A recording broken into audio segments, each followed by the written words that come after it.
Doutor Eduardo, eu queria falar um pouquinho sobre arbitragem, porque nem todo mundo entende o que é uma arbitragem. Explica para mim, como se você fosse explicar para uma pessoa simples, desconhecedora desse assunto, o que é uma arbitragem? Substituição do juiz funcionário público pago pelo Estado por um juiz escolhido pelas partes, e essa escolha ela é dada, feita com critérios gerais no contrato que elas assinaram antes, já prevendo que, se esse contrato não der certo, eu vou escolher um juiz, entre aspas, privado, o árbitro ou árbitros. Entendi. Então tem que ter uma previsão no contrato de buscar uma solução arbitral para um eventual conflito. E como é que a gente faz isso no contrato? Você deixa isso aberto, qualquer conflito, ou você especifica o conflito? Como é que eu decido quando eu vou para o árbitro? É uma escolha, né? Existem casos em que você prefere ir para o judiciário. Às vezes, a preferência é...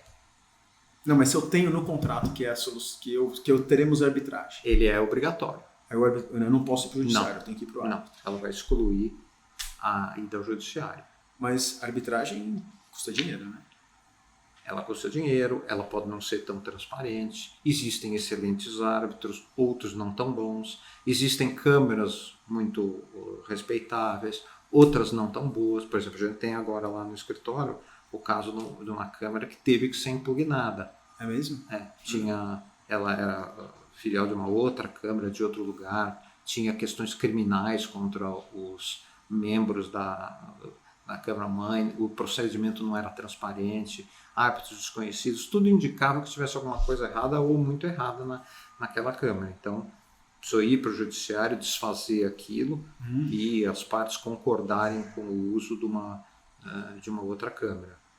Entendi. Então, a arbitragem ela não é aquela garantia de lisura e perfeita que se possa imaginar. Eu imagino que não é todas as questões que deveriam buscar uma solução arbitral. Você consegue me dar um exemplo do que é um bom caso de uma questão que poderia ser discutida, ou um caso real, que foi discutida num árbitro, e um caso que, pela natureza do conflito, o árbitro não conseguiu contribuir muito? O árbitro, ele contribuir, ele sempre vai. Tá bom. Né? Depende da lisura dele. O problema do árbitro, eu acho que eu prefiro responder isso de uma maneira mais restrita, quer dizer, tem algumas coisas que podem atrapalhar a arbitragem. O principal problema da arbitragem, no meu entender, é o problema do conflito de interesses. Tá. Né? Aquela pessoa que é escolhida para ser árbitro, ela não é como um juiz, alguém que só faz aquilo. Tudo bem, o juiz pode se corromper, pode não ser uma pessoa honesta, etc. Mas aí é muito evidente que o juiz desonesto, é muito evidente que ele foi desonesto. Entendi. Pode não ser detectado, pode ser detectado, mas quando ela está presente, em algum lugar ela existe para ser descoberta. Entendi. Mas já o tema do árbitro, não, porque muitas vezes, mesmo nas câmaras mais respeitáveis, os árbitros eles são acionados por escritórios de advocacia que os escolhem. E muitas vezes, embora aquele árbitro nunca tenha trabalhado no caso, ele nunca advogou para outra parte ou para qualquer das partes da operação de arbitragem, ele quer sempre ser escolhido por aqueles advogados. Então e como os escritórios que trabalham nisso são de um rol limitado, etc., então tem sempre o risco de um conflito de interesses que é oculto e que nunca vai aparecer. Ele não é tácito, né? Ele é contextual.